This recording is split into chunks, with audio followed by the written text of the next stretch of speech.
Yeah. During COVID, though, you mentioned a little bit about the remote working piece. So who at the moment is using ACT, and how have you seen that change during the pandemic? Yeah, no, that's a great question, Nick. And if I could, I would just pick up a little bit on that using piece, because we're quite proud that we've just, so it's a relatively new product. It's just entering its third year. And we've just had our first client, who was our very first client on ACT, helped us develop the product, has just renewed for the second time. So it's our first ever client signing up for the third year in a row. But what's really interesting, the way the clients are using it, to your point, is when they get comfortable with it, they're building it into their internal appraisal cycles. So where they are sitting down with the payroll team once, twice a year and setting objectives for that role development, you talked about the importance of retention, assessing the skills next to it. So it's not about saying you're not very good at something. It's about saying, to get where you want to in your role, in your job, here's the help we can give you to get there based on facts. And so when it's built into that appraisal cycle, people are seeing ACT as their friend, their tool for career development. And you and I both know culture around skills assessment is so important, because done badly, it cannot help a situation, right? Yeah. It should never be a tool to beat people with. It should always be a tool to help people develop. And where people build that into the appraisal cycle, they're seeing it. And I was so pleased, I went to see one of our larger customers, a large accounting firm, and all around the payroll office, they have a poster campaign, Go for Green, completely related to ACT. So they want everybody there. There is no pressure. If everybody gets red to start with, there's no problem with that. But you go for green. Over time, you work out how to upskill. And that's what people are doing. And pandemic people are doing it. I had this theory, Nick, which has proved to be not so good, that people, after that initial rush of furlough and everything, payrollers would have lots of time on their hand. So this would be perfect. That's not worked quite how I expected, because we're on furlough version 28,000, aren't we? And sadly, that's not quite been the same. But we are seeing people use it more, even in this times, right? I think there's a greater familiarity and trust in the technology, for sure. But also payrollers need a break, right, given how hard they're working. And actually, quiz, link that to a little bit of training, chance to do some research and upskill a little bit. We all want to feel we're doing that, because we all need some positivity right now. I think also as well, if anyone is watching this and feels like all payrollers do is press a red button, by all means, bring them in and show them the ACT test. Get your HR colleagues in if you're already using it. Show them what you've got to complete, because you can't chance your way through it. You've got to know your stuff to get those screens. And it's across different levels, isn't it? It's not just payroll administration here. It's across, you've got an advanced management level courses that people follow as well.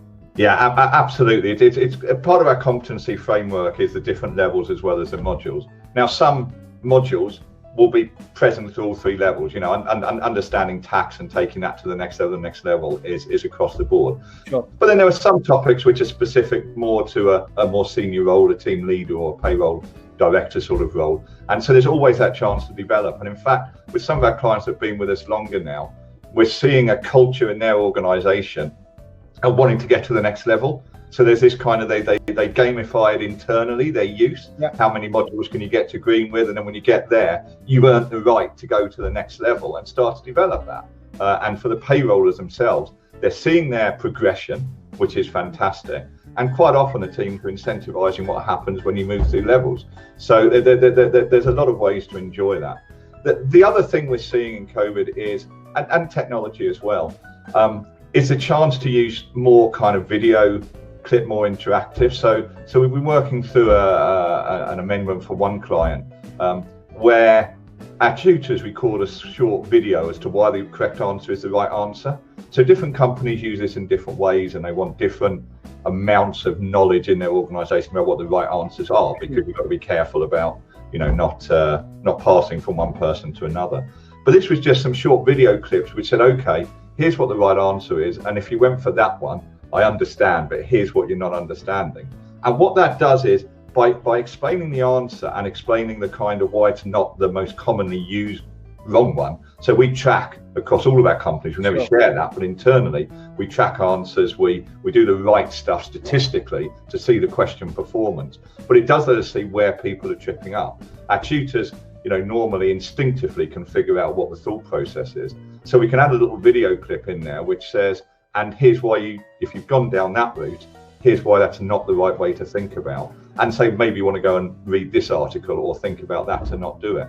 So you can start, and I think the future of that will include just some learnings that come out of it, because it's not just did I get it right or wrong, it's meant to be formative. It's the why, and is there a quick fix to the thinking process to get it right. So there's a lot you can do there.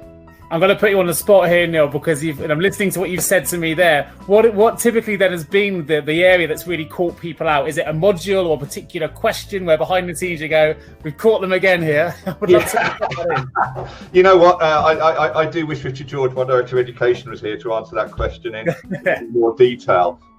Look, there are no tricks in the question we ask, right? Sure. But we have that competency framework, and whilst we update the questions, we are consistently covering, the curriculum, if you like, the competency framework.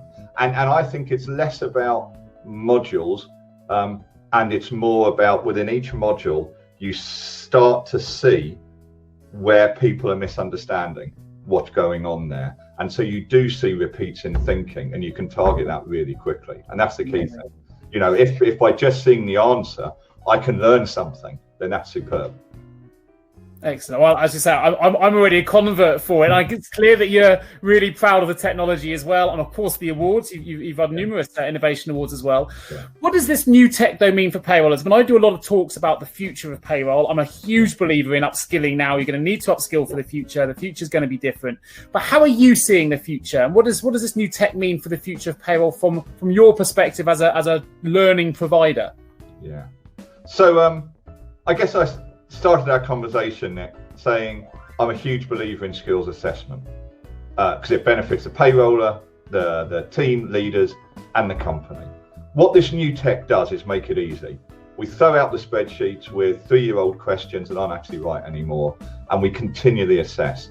And that continual assessment is a key bit. You know the way our product works. You don't pay per assessment or anything else. Subscribe for the year, assess as often as possible.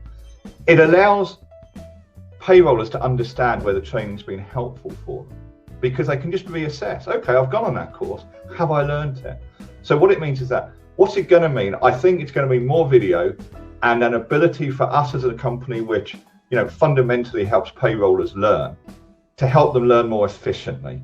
Because with better skills assessment comes better training, because you target it, and we can target that with our online training, with specific to things, or there are some areas, frankly, still better taught person to person. Sure. We can target it. So what it means is an ability to consider assessment part of what you do, a continuous basis, continually be learning, continually be improving the way that you do your job, and frankly enjoy it more, because actually video interactions, etc., start to actually be quite fun, and you're learning that. So that's what I think it means.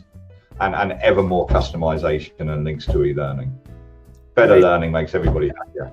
I agree. And what great place to finish there, Neil. You're passionate about payroll, passionate about skills assessments. It's been an absolute pleasure having you on Listening Lounge today. Remember, everyone who's watching this, every good conversation starts with good listening. If you don't hear from me again before Christmas, have a great festive break. Otherwise, I will look forward to speaking to you all and bringing you the next episode of Listening Lounge real soon. Take care of yourselves and each other. Thank you.